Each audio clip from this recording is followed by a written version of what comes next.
i cili është përgjegjës për të depozituar informacionin ton dhe për të koduar informacionin ton. Tani le të vim pak tek ushqimi numër 1 që forcon trurin. Ka shumë ushqime në fakt që o forcojnë trurin, por unë do të spikas deri diku ushqimet më të rëndësishme të cilat forcojnë kujtesën dhe janë për memorien. Kalojmë pak në imazhin pasardhës për të thënë ushqimin numër 1. Unë dua të përmend pak asparagusin. Asparagusin, besoj se do ta shfaqim dhe këtu ja ku jemi me asparagusin. Asparagusi është një lëndë ushqimore shumë e pasur, unë dua të thoja me kolinë. Kolina formon acetilkolinën dhe pa kolinë truri jon nuk ka formacione sinaptike të shëndetshme. Asparagusi është i pasur dhe me vitaminën B6, B1, fosfor, kalium, magnezium.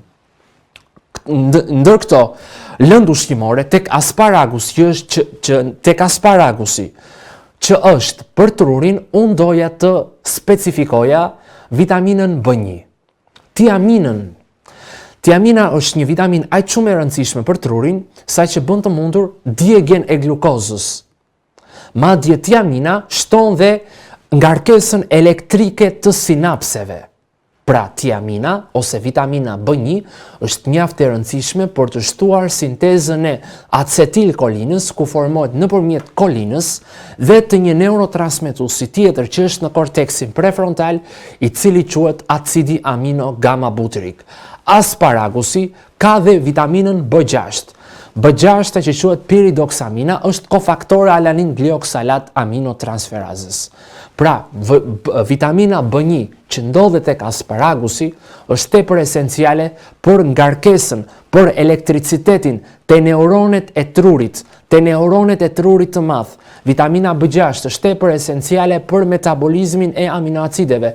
Kolina që ndodhet tek asparagusi është mjaft esenciale për trurin, për memorien dhe për të depozituar informacionet e reja. Asparagusin mund t'ia gatoni fëmijëve në formën e supës, në formën e sallatës, por të kombinuara dhe në formën e gatimeve të ndryshme tradicionale. Pra me një gjellë të gatuar me presh edhe me bamje. Pra një gjellë e cila përsëri forcon neuronet në trurin ton. Madje mund ta i quajmë siç e thotë edhe populli shqiptar, turli me zarzavate. Asparagus, presh dhe bamje. Mund të kombinohet edhe pak limon dhe është një super ushqim për të forcuar memorien, sepse përmban tiamin, piridoksamin, kolin, fosfor, përmban dhe shumë antocianina të tjera, polifenol të tjerë, hiperoksid, janë disa lëndë të cilat quhen tetrahidroantrazen glikozid, si dhe kumarokuinik ose hiperozid ksantone. Asparagusin mos harroni, ishte ushqimi numër 1 që unë doja ta klasifikoja si ushqim që forcon memorien apo bën të mundur depozitimin e informacioneve të reja në hipokampus. Që hipokampus është qendra kryesore e memorjes, i cili ndodhet në buzën mediale të lobusit temporal në pjesën e korteksit cerebral, sepse është në korren trunore dhe jo në sistemin limbik. Këtu kemi ushqimin e dytë, boronica. Boronica është super ushqim, madje jo vetëm për trurin, por dhe për zemrën. Por le të specifikojmë pak pjesën e trurit. Cila është ajo pjesë e boronicës që e bën këtë një ushqim magjik dhe e bën një ushqim të pazvendësueshëm për të forcuar kujtesën? Boronica është e pasur me një lëndë e cila quhet bilobetin. Metilbilobetina tek boronica bën të mundur që komunikimet sinaptike madje dërgon dhe dopamin. Mungesa e dopaminës në tru, të gjithë e dim që shkakton problematika serioze në tru. Pra shkakton problematika e shumë serioze cilat është morbusi Parkinsonit. Ndërsa mungesa acetilkolinës lidhet me Alzheimerin ose me pjesën e sëmundjes së arresës, me demencën.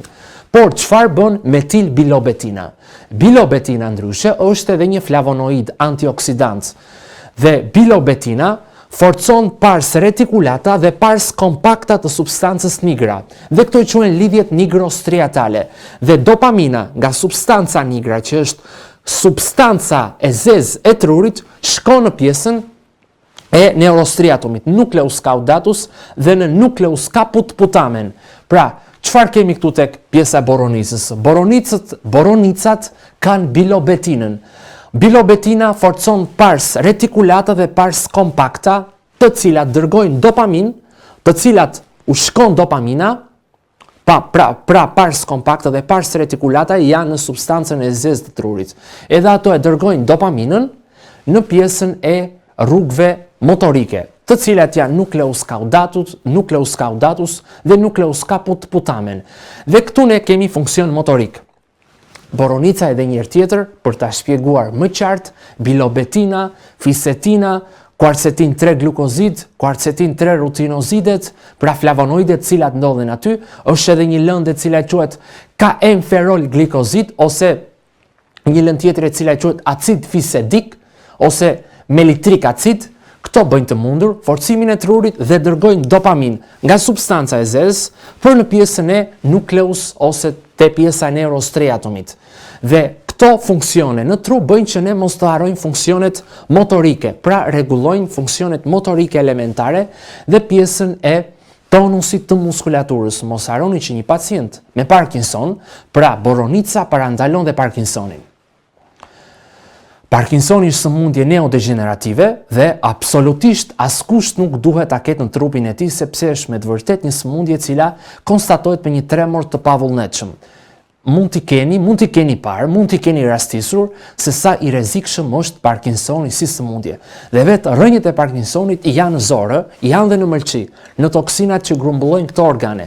Por me kujdes, nëse ne çdo ditë konsumojmë, pothuajse 30 deri në 40 kokra boronica në ditë, me kos, ose nëse atë e kombinojmë me lëndë të ndryshme ushqimore, nëse ne atë e kombinojmë, siç u thash edhe pak më parë, me kos, me ara, me lajthi, ne me të vërtet i japim trurit ton një garë ushtarake dytësore, ose i japim trurit ton municione, pra armatur për katse, për të mbrojtur astrocitet, oligodendrocitet, si dhe qelizat të cilat quhen qelizat gliale, që këto janë në pjesën e gjendërspinale. Bilobetina, metilbilobetina, si dhe hiperozit ksantonët, ose acidi ferulik që ndodhen tek boronica, mbrojnë trurin dhe dërgimin e dopaminës nga pars retikulata dhe kompakta në caput nucleus caudatus dhe caput nucleus putamen, që këto janë te pjesa fillestare ganglioneve bazale në qendrën subkortikale të trurit, të cilat bëjnë të mundur funksionin motorik, që ne mos t'i harrojmë funksionet motorike. Ushqimi numër 3, pra të parin, kryesisht ne përmendëm që ishte një ushqim shumë esencial. Ushqimi numër 1, qofse shkojmë edhe pak të imazhi parë, mos harroni boronicën, boronica shumë esenciale, asparagusi ishte i pari, boronica e dyta, dhe këtu kemi një ushqim që tani pothuajse ne e kemi. Bëhet fjalë për domaten. Për pjesën e domates ju mund të keni dëgjuar shumë, dhe ka dhe shumë njerëz që nuk e konsumojnë domaten sepse thonë se ka aciditet domatja.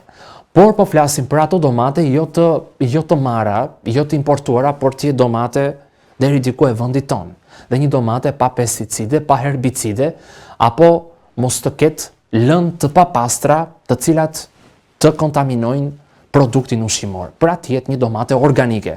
Si gjithnjë, këtu e kemi fjalën për produktet organike dhe jo për produktet e importuara të cilat vinë.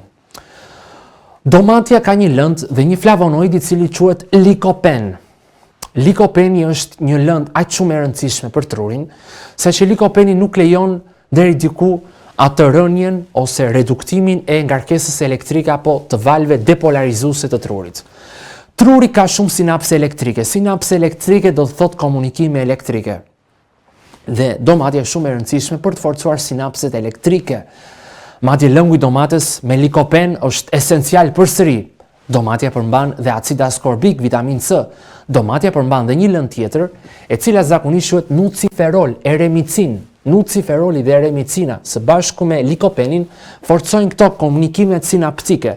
Madje domatja, lëngu i domates që është i pasur me nuciferolin, me eremicinën, me likopenin, që janë antioksidant dhe flavonoid, ndihmojnë trurin e vogël. Truri vogël ka disa bërthama të cilat quhen nucleus globosus. Nucleus globosus tek truri vogël zakonisht është shumë i rëndësishëm për të kontrolluar tonusin muskular, si dhe lëvizjet motorike automatike, nucleus globosus cerebellaris. Pra bërthama globosus në trurin e vogël. Likopenit e domatja, lëngu i domates, është shumë i shëndetshëm për funksionin e trurit. Kalojmë dhe tek një imazh tjetër, pra asparagusin, boronica, domatja. Ndërkohë që kemi thënë ushqime të ndryshme, pra patjetër që ka shumë ushqime, por unë specifikova ato më të rëndësishmet. Edhe njëherë tjetër kemi avokadon. Avokadua për mendimin tim është më i shëndetshëm se sa mishi.